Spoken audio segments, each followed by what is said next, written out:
Hi, my name is Jodi Taylor, and I write the Chronicles of St Mary's, the stories of a bunch of time-travelling historians who investigate major historical events in contemporary time.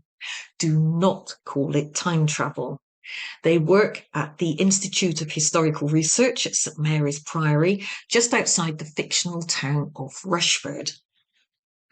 A rising sense of power over my characters has enabled me to entangle them in some really exciting events. Persepolis, the Gates of Grief, Bosworth, the Court of Mary, Queen of Scots, the Valley of the Kings, where they all nearly drowned halfway up a mountain in a country enjoying less than 1 inch of rainfall a year. Catching the plague, getting themselves trapped in the Great Fire of London, and many other minor inconveniences, because, as they themselves would be the first to say, who wouldn't want eaten by dinosaurs on their death certificate? The inhabitants of St Mary's, frequently described as a bunch of tea-sodden disaster magnates, are a mixed bunch. The heroine, Max, is a short, dumpy redhead, happily bouncing from crisis to catastrophe and back again. For is it not written, where historians go, disaster is sure to follow? Then there's the indestructible Markham, quietly nursing a secret and home to every parasite known to man, and many that aren't.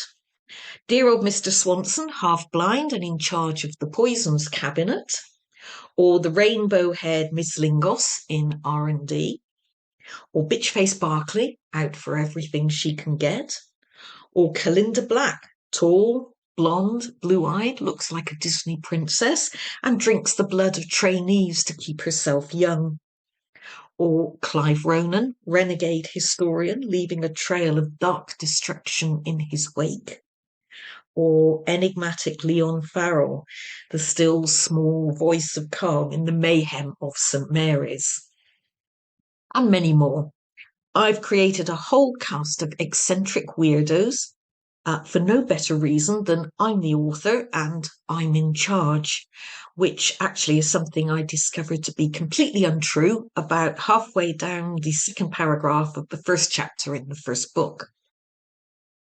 Having set up all these characters, I'm afraid people do die, and sometimes quite horribly, because history rarely takes prisoners. One mistake and you're deader than a very dead thing. I really didn't want to create a core of characters to whom nothing ever happens, who manage to escape unscathed every time. I wanted my readers to know that when my characters are in peril, there's a very good chance they won't all make it out alive. St Mary's itself is a very British establishment. It's shabby and battered, a bit like its inhabitants. Funding is always a problem. Nothing works properly. For instance, there's an R&D department that will kill them all one day. R&D investigate practical history. How long to pull someone's brains out through their nostrils? How does a Roman chariot handle? What is Fußsprellen? How does a trebuchet work? And exactly how far can you fling a dead cow? Then there's the security section, whose main duties appear to be eating ham sandwiches and falling into the lake, but who frequently appear at the right place and the right time and make a troubled situation considerably worse. And the technical section, engaged in a constant battle to keep things working and fending off historians whose main purpose is to wreck everything around them. The phrase "came off in my hand, sorry" is frequently uttered. I have to say the books are enormous fun to write. I can make my characters as outrageous as I feel I can get away with. I can swing scenes from farce to tragedy and back again in a single paragraph. It's the power. I suppose what I wanted to do was make history interesting because it is.